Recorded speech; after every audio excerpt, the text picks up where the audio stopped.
Jungle.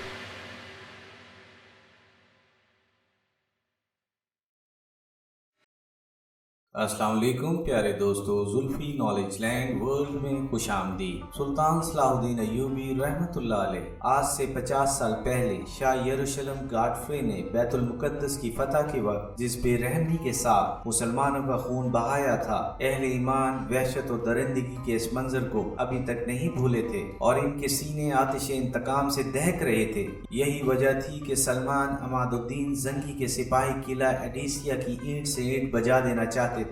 اسی جذبے کے تحت مسلمانوں کا حملہ اس قدر شدید تھا کہ عیسائی سپاہیوں کی صفیں درہم برہم ہو کر رہ گئیں۔ خود سلطان عماد الدین زنگی کے جوش کا یہ عالم تھا کہ اپنے محافظ سپاہیوں کو پیچھے چھوڑ کر اکیلا دشمن کی صفوں میں گھس جاتا تھا۔ جنگ ایڈیسیا میں بھی ایسا ہی کئی بار ہوا۔ نجم الدین ایوب اور اسد الدین شیرکو سلطان کے دوش بدوش لڑ رہے تھے۔ دونوں بھائیوں نے کئی مرتبہ سلطان کو سمجھانے کی کوشش کی، آپ خود کو ہلاکت میں نہ ڈالیں، کسی فرما رواں کے لیے یہ طریقہ جنگ مناسب نہیں۔ سلطان عماد الدین زنگی اپنے سپہ سالاروں کو سخت لہجے میں جواب دیتا، ہلاکت و عافیت صرف اللہ کے اختیار میں ہے، قبر کی رات تو قبر ہی میں کٹے گی۔ پھر چند گھنٹوں بعد ہی عیسائی فوجیں پسپا ہونے لگیں۔ مسلمان سپاہی قلعے کی بلند دیواروں کو انسانی خون میں ڈبو دینا چاہتے تھے، مگر سلطان عماد الدین زنگی نے ایک سخت فرمان کے ذریعے اپنے فوجیوں کو عیسائیوں کے قتل عام سے روکا۔ عام شہریوں کے ساتھ ہتھیار ڈال دینے والے سپاہیوں کو بھی امان بخشی گئی۔ پھر جب یہ طوفان بلا تاخیر تھم گیا تو سلطان عماد الدین زنگی نے تمام قیدیوں کو رہا کر دیا اور عیسائیوں کے گھروں سے لوٹا ہوا مال بھی انہیں واپس کر دیا۔ ایڈیسیا کا حکمراں جولسن ثانی کسی خفیہ راستے سے فرار ہو گیا تھا۔ ایڈیسیا کی شکست کی خبر سن کر پوری عیسائی دنیا میں صف ماتم بچ گئی۔ یروشلم کے ایک پادری شمون نے اپنا گریبان چاک کر دیا اور سر کے بال نوچ ڈالے۔ بہت دیر تک سینہ کو بھی کرتا رہا، پھر گریہ زاری کرتے ہوئے آسمان کی طرف دیکھ کر بولا، یسوع مسیح تم اپنے نام لیواؤں کی مدد کو نہیں آئے، یہاں تک کہ عیسائی کثر اقتدار کا پہلا اہم ستون گر گیا۔ میں نہیں جانتا کہ اب مسلمانوں کے قدم کہاں رکیں گے۔ اے مقدس باپ، تو ہی انہیں روک کہ ہم بہت عاجز و ناتواں ہیں۔ ایک ہی شکست نے صلیبیوں کے ہوش و حواس اڑا دیے تھے، دوسری طرف مسلمانوں کی مسرت کا یہ عالم تھا کہ عربی کے بڑے بڑے شاعروں نے سلطان عماد الدین کی شان میں طویل قصیدے لکھے تھے۔ علماء اور مشائخ نے سلطان کو محافظ اسلام اور مجاہد کبیر کے القاب سے یاد کیا۔ اس کے ساتھ ہی خلیفہ بغداد کا فرمان جاری ہوا کہ عماد الدین زنگی کا نام خطبات میں شامل کیا جائے۔ ایڈیسیا کی فتح کے بعد سلطان عماد الدین زنگی نصرت و فتح کا پرچم اڑاتا ہوا دریائے فرات کے مشرقی علاقے کی طرف بڑھا اور کئی شہر فتح کر ڈالے۔ ان میں سروج کا مشہور قلعہ بھی شامل تھا۔ وہ 541 کی ایک سیاہ رات تھی جب سلطان عماد الدین زنگی نے قلعہ جابر کا محاصرہ کر لیا تھا اور وہ اپنے خیمے میں گہری نیند سویا ہوا تھا۔ پہرے پر ایک مسلح غلام کھڑا تھا۔ جب رات آدھی سے زیادہ بیت گئی اور ہر طرف سناٹا پھیل گیا تو وہ غلام دبے قدموں اپنے آقا کے خیمے میں داخل ہوا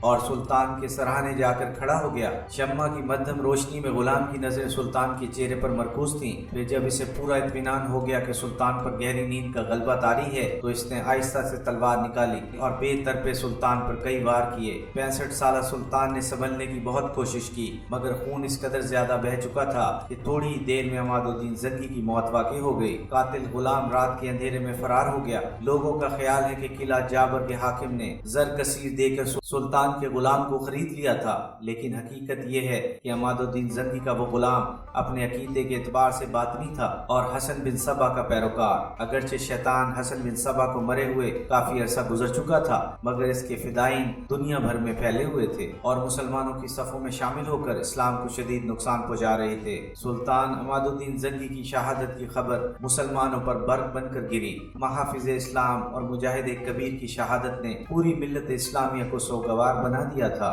دوسری طرف عیسائی دنیا میں جشن کا سما تھا۔ صلیبیوں کی اکثریت شراب پی کر رقص کر رہی تھی۔ تمام گرجوں میں خصوصی عبادتوں کے بعد کہا جا رہا تھا، خداوند خدا نے 2 سال کے اندر ہی مسلمانوں سے ایڈیسیا کی شکست کا انتقام لے لیا۔ شاہ یروشلم نے اپنے درباریوں سے خطاب کرتے ہوئے کہا، یہ مقدس باپ اور بیٹے کا قہر ہے جو مسلمانوں پر नाजिल हुआ है। अब वो जिंदगी भर सलीबी रियासतों पर बुरी नजर डालने की हिम्मत नहीं करेंगे। सुल्तान अमादुद्दीन जंगी बड़ा वजी और पुरशिकवा इंसान था। बड़े से बड़ा बहादुर भी इससे आंख मिलाकर बात नहीं कर सकता था। वो आबिद व जाहिद भी था और मुनसिफ व आदिल भी, रहमदिल भी था और फयाज व सखी भी। वो सरबुलंदी इस्लाम के लिए जिंदा रहा और इसी मकसद की तकमील के लिए अपनी जान भी नजर कर दी। सुल्तान अमादुद्दीन जंगी का मशहूर कौल है, मैं रेशम के नर्म बिस्तर से घोड़े की पुश्त को, दिलकश राग से जंग के शोर को और जहरा जबीनों के मीठे सुरों से हथियारों की छनकार को ज्यादा पसंद करता हूँ। जब सुल्तान अमादुद्दीन जंगी की शहादत की खबर मोसिल पहुंची तो पूरे शहर में किसी मातम कदे का गुमान होने लगा। लोग रोते हुए अपने घरों से शाहराहों पर निकल आए। वो सुल्तान की दरिया दिली और रियाया परवरी का जिक्र कर कर के ज़ारो कतार रो रहे थे। आज वो शख्स दुनिया से रुखसत हो गया जो हमारी इज्जत व आबरू और जानो माल का मुहाफिज था और रातों को इसलिए जागता था कि हम लोग अपने घरों में सुकून की नींद सो सकें। अल्लाह इसकी कब्र को नूर से भर दे कि वो हमारे हक में बड़ा ही मेहरबान था। मोसिल में एक और घर भी था जिसके दरो दीवार पर मातमी फिजा छाई हुई थी। यहाँ नजमुद्दीन अय्यूब की बीवी जुबैदा और इसके 4 बेटे तौरान शाह, शमसुद्दौला, यूसुफ और मलिक आदिल रहते थे। सुल्तान अमादुद्दीन जंगी की शहादत ने जुबैदा को इस कदर इस्तराब में मुब्तला कर दिया था कि वो अपने आंसुओं पर काबू न रख सकी थी। माँ को रोते हुए देखकर यूसुफ सलाउद्दीन भी बेकरार हो गया। उम्मे मोहतरम, आप क्यों रोती हैं? यूसुफ ने माँ से दर्दमंदाना लहजे में सवाल किया। इस वक्त इसकी उम्र 9 साल थी। हमारे मोहसिन सुल्तान अमादुद्दीन जंगी शहीद कर दिए गए। जुबैदा ने इंतहाई रिक्कत आमेज लहजे में कहा। यह अलमनाक खबर सुनकर यूसुफ भी उदास हो गया और इसे वो मनाजिर याद आने लगे जब सुल्तान शहीद इसके साथ निहायत शफकत और मोहब्बत से पेश आता था। एक बार अमादुद्दीन जंगी ने मोसिल में एक खसूसी मजलिस किरात आरास्ता की थी और इसमें कम सिन बच्चों को तलावत कुरान करीम की दावत दी थी। शुरका में 7 साल यूसुफ सलाउद्दीन भी शामिल था। आमतौर पर उलमा के बच्चों ने इस मजलिस किरात में शिरकत की थी। सिर्फ यूसुफ एक सिपह सलार का बेटा था। फिर जब ये किरत का मुकाबला शुरू हुआ तो कई बच्चों ने निहायत खुश अलहानी के साथ आयात मुकद्दसा की तलावत की, मगर जब यूसुफ की बारी आई तो इसने सुल्तान अमादुद्दीन जंगी के साथ तमाम शुरकाए मजलिस को रुला दिया। इस महफिल के रात में मोसिल के बड़े बड़े उलमा भी मौजूद थे। यूसुफ की आवाज में बेपनाह सोज था और इसी वजह से वही पहले इनाम का मुस्तहक करार पाया। सुल्तान अमादुद्दीन जंगी ने बड़े वालियाना अंदाज में यूसुफ सलाउद्दीन को मुखातिब करते हुए कहा, लड़के मेरे करीब आओ। यूसुफ अपनी जगह से उठा और सुल्तान अमादुद्दीन जंगी की मसनद के करीब पहुंचा। सुल्तान ने बड़ी मोहब्बत से यूसुफ की पेशानी को बोसा दिया और फिर इसके बाप नजमुद्दीन को मुखातिब करते हुए कहा, तुम्हारे बेटी की आवाज में बड़ा सोज है। मुझे यकीन है कि इसके सीने में भी इस्लाम का दर्द होगा। नजमुद्दीन अय्यूब और असदुद्दीन शेरको के सर फखर से बुलंद हो गए। फिर सुल्तान अमादुद्दीन जंगी ने यूसुफ को शर्फियों की एक थैली इनाम के तौर पर दी। फिर पलट कर अपने खादिम खास से कहा जो मसनद के करीब सुल्तान के पीछे खड़ा था, मेरी तलवार लेकर आओ। खादिम खास तेजी के साथ महफिल से निकला और फिर कुछ देर बाद ही सुल्तान अमादुद्दीन जंगी की तलवार लेकर हाजिर हुआ। यूसुफ सलाउद्दीन अशरफियों की थैली लिए खामोश खड़ा था। दूसरे शुरकाए मजलिस भी हैरत और सकूत के आलम में थे कि आखिर सुल्तान ने अपनी तलवार क्यों तलब की है। फिर हाजिरीन मजलिस की यह सकूत आमेज हैरत उस वक्त दूर हुई जब सुल्तान अमादुद्दीन जंगी ने अपनी शमशीर यूसुफ की तरफ बढ़ाते हुए कहा, यह तुम्हारा खसूसी इनाम है। एक कारी को मुजाहिद भी होना चाहिए। इस वाक़े को याद करके यूसुफ की आंखों में आंसू आ गए। इसने रिक्कत आमेज लहजे में अपनी वालदा से सवाल किया, सुल्तान किस जंग में शहीद हुए? सुल्तान को अल्लाह ने मैदान जंग में शिकस्त का मुंह नहीं दिखाया। जुबैदा की आंखों से मुसलसल आंसू जारी थे। एक नमक हराम और बेजमीर गुलाम ने सोते में हमला कर दिया और सुल्तान जाबहक हो गए। एक गुलाम अपने आका की जान कैसे ले सकता है? ये बात मासूम यूसुफ की समझ से बालातर थी। वो गुलाम मुनाफिक था। जुबैदा ने इंतहाई नफरत आमेज लहजे में कहा, मुनाफिक कौन होता है? यूसुफ सलाउद्दीन ने हैरत और इस्तजाब के साथ पूछा, वो लोग जो मुसलमानों के नाम रख लेते हैं मगर अंदर से अल्लाह को नहीं मानते। जुबैदा ने मासूम यूसुफ को समझाते हुए कहा, सुल्तान का गुलाम भी एक ऐसा ही गुलाम था। मैं बड़ा होकर सुल्तान के कातिल से बदला लूंगा। यकायक जोशे गजब से यूसुफ का सुर्ख चेहरा अंगारे की तरह दहकने लगा। मेरे बच्चे, जब तक तुम जवान होगे वो मरदूद पता नहीं कहाँ होगा, मर भी चुका होगा। जुबैदा ने इंतहाई शिकस्ता लहजे में कहा। यूसुफ कुछ देर तक खामोशी से खड़ा सोचता रहा, फिर वो तेजी के साथ माँ के कमरे से निकल गया। जुबैदा बेटे की ये इसतरारी हरकत देखकर घबरा गई और फिर खुद भी उठकर यूसुफ के पीछे पीछे चली गई। इतने में यूसुफ एक तलवार लेकर पलटा। जुबैदा बेटे का ये रंग देखकर परेशान नजर आने लगी।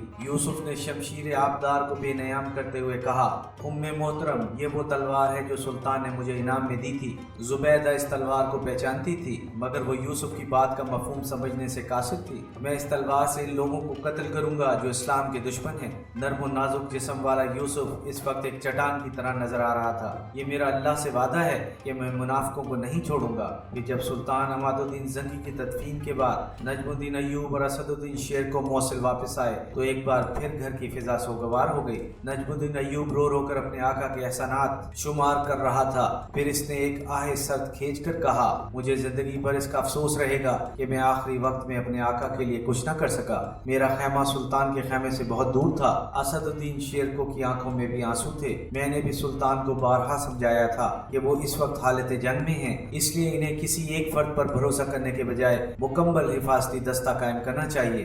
असदुद्दीन शेर को ने उदास लहजे में कहा, काश सुल्तान ने मेरा मशवरा कबूल कर लिया होता तो ये अलमनाक वाक़या रूनुमा न होता और मिल्लत इस्लामिया एक अजीम मुजाहिद से महरूम न होती। बहुत देर तक इस किस्म की गुफ्तगू होती रही। जुबैदा भी अपने मोहसिन के गम में पूरे खलूस और दयानत के साथ शरीक थी और इसकी आंखें भी अश्क बरसा रही थी। यूसुफ भी इस वाक़े से बहुत ज्यादा मुतासिर था और इसके मासूम ज़हन में ये बात अच्छी तरह नक्श हो गई थी कि दुनिया में इस्लाम के बेशुमार दुश्मन मौजूद हैं। चंद रोज तक मौसिल और शाम की फिजा बहुत सौगवार रही। बगदाद में अब्बासी खलीफा मुक्तजी ने भी सुल्तान अमादुद्दीन जंगी का शोक बनाया।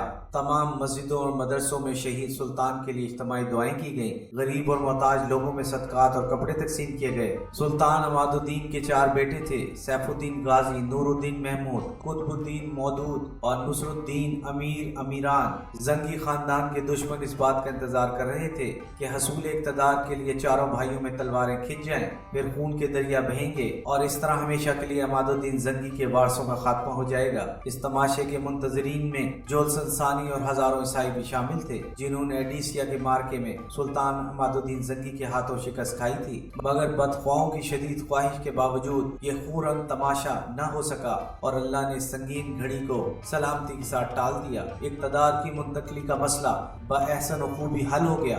जंगी के सबसे बड़े बेटे सैफुद्दीन गाजी के हिस्से में मौसिल का इलाका आया और दूसरे बेटे नूरुद्दीन महमूद जंगी ने शाम में इक़्तिदार संभाल लिया। ईसाई दुनिया जिसने सुल्तान अमादुद्दीन जंगी की शहादत पर रक्स और शराब के साथ जश्न मनाया था, सल्तनत की इस तकसीम पर बहुत ज्यादा खुश नजर आ रही थी। सलीबियों के ख्याल में जंगी की फौजी ताकत 2 हिस्सों में बढ़ गई थी जो ईसाइयत के लिए इंतहाई नेक शगुन था। इस सूरत हाल से फायदा उठाते हुए आर्मीनिया के ईसाई बाशिंदों ने एक नई चाल चली। इन लोगों ने अपने एक मोतमिद शख्स को बड़ी राजदारी के साथ अंताकिया भेजा। एडिसिया की तरह ये भी एक मजबूत ईसाई रियासत थी। एडिसिया का हुक्मरान जोलसन सानी फरार होकर अंताकिया चला गया था। जोलसन सानी ने आर्मीनिया के मौजूद बाशिंदों की तरफ से भेजा हुआ खत पूरे इन्हमाक के साथ पढ़ा जिसमें वाज़ेह तौर पर लिखा गया था। एपिसोड 4 इख्तिताम पजीर हुई।